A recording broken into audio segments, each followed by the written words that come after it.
Hi, this is Bono. Today I'll explain a basic of reading circuits, open and short. Open and short are a very important way of thinking for telling whether a circuit is connected and current is flowing or not.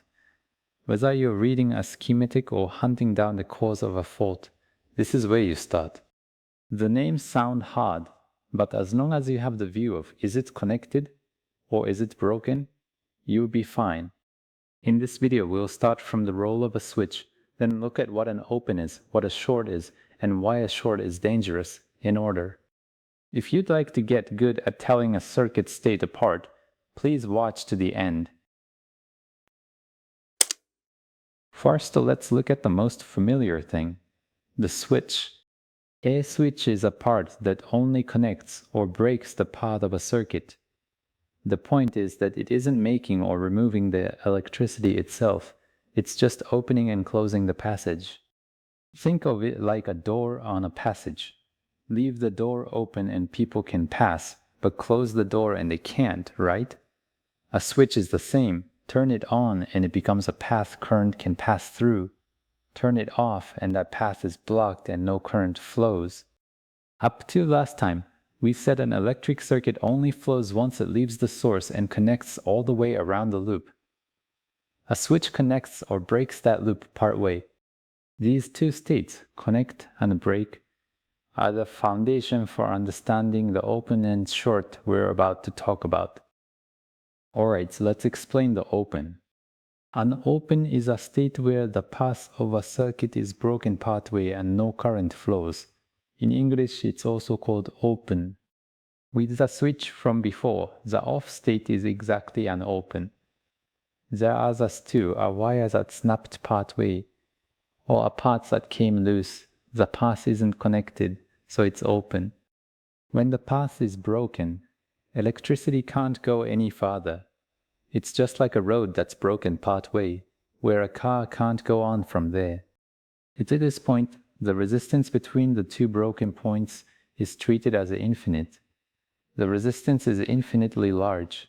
That is, no matter how hard you push, no current flows at all. Remembering last time's point that the bigger the resistance, the harder current flows, infinite resistance giving zero current follows naturally. So the points of an open are three. The path is broken, the resistance is infinite, the current is zero. Next is a short. Thinking of it as the exact opposite of an open makes it click right away.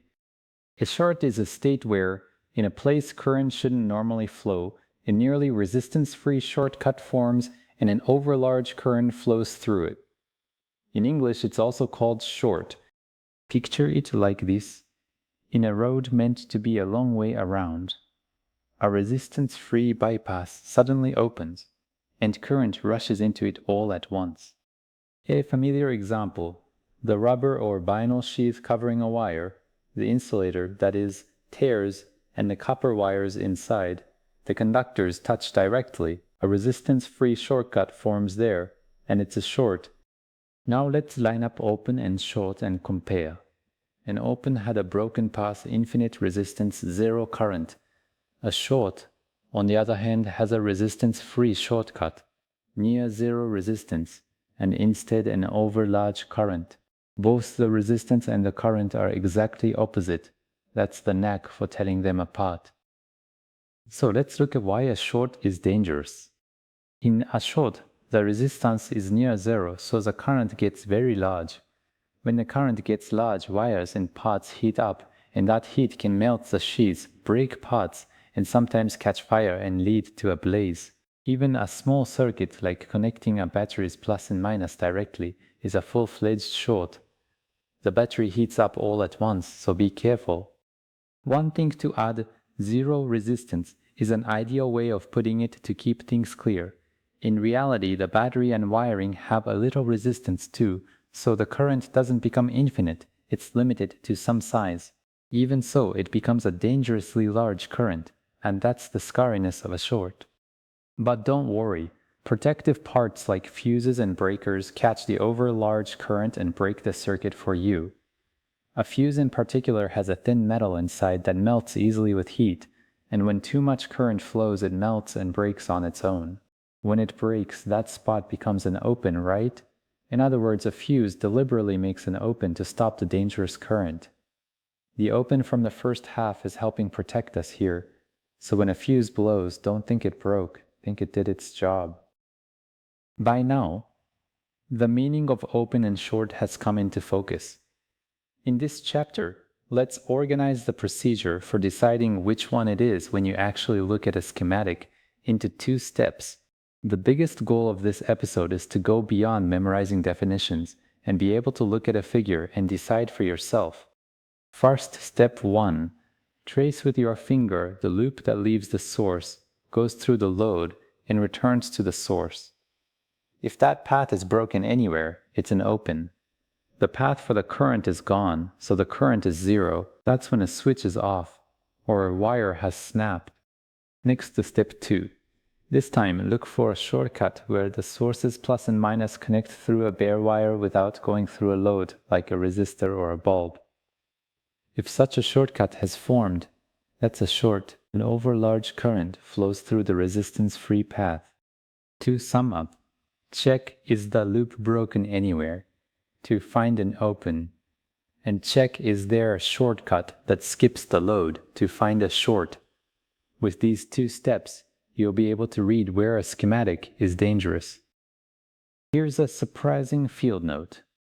When you flip a switch, even a distant bulb lights up right away, right? So a lot of people picture electricity racing through the wire at incredible speed. But in fact, the flow of electrons moving through a wire is, on average, astonishingly slow. How slow? Believe it or not, slower than a snail.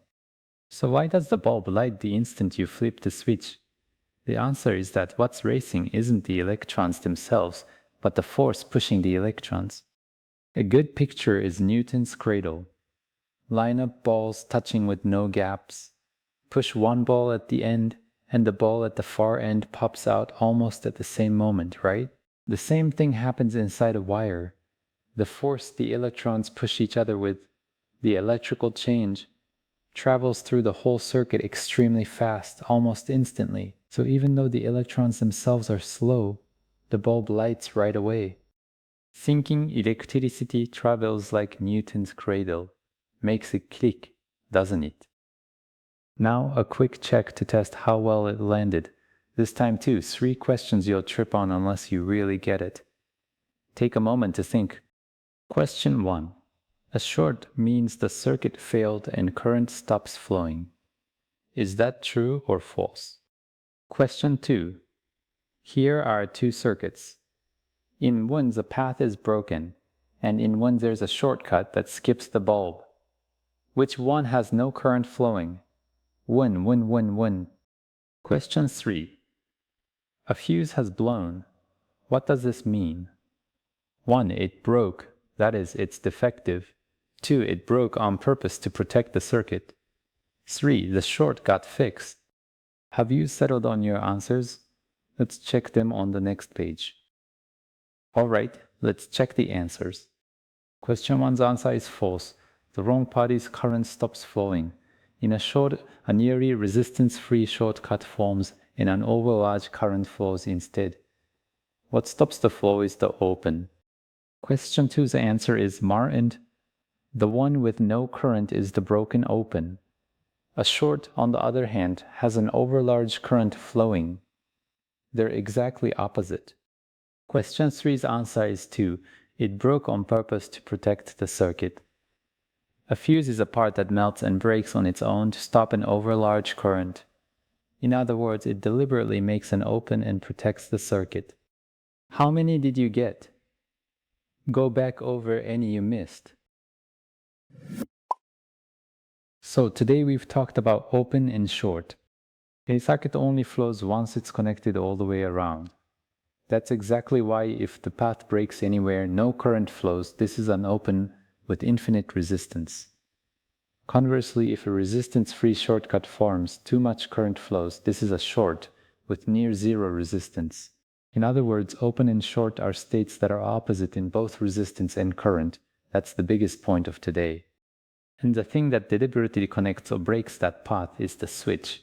And when too much current flows in a short, a fuse breaks on purpose, making an open, and protects us. Looking at it this way, with today's single view of is it connected or is it broken, both the switch and the fuse connect into one understanding.